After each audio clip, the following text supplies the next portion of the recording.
One of my favorite passages of scripture is in John chapter 5, verse 6 through 9. And it talks about when Jesus walked into the town and he sees this paralyzed man.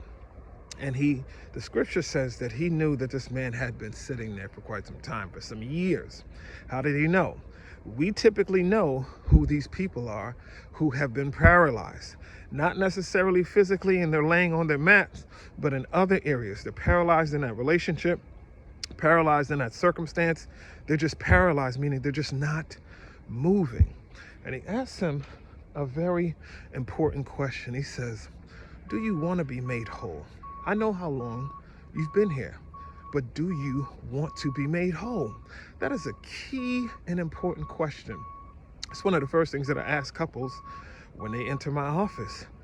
Do you want to rebuild this relationship? If you don't, are you just looking for a way to dissolve the relationship? Because we need to be clear on why we are here. Because if not, we are wasting each other's time. It's important that we don't assume that just because someone shows up, or just because someone keeps talking about how exhausted they are, or how tired they are of a relationship, of a job, of an illness, a condition, that they want to be made whole.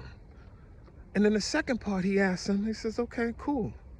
Well, he didn't ask him. He says, since you say you want to be made whole, pick up your mat and walk. So the second thing is, if I do want to be made whole, if I do want to experience change, what is the action steps that now have to follow what I have declared?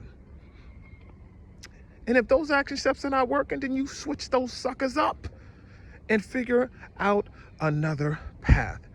But first comes the mouth, then comes the movement. When those things are not in alignment, hey, thank you for your time. God bless you, but you ain't ready to be made whole yet. I hope this helps.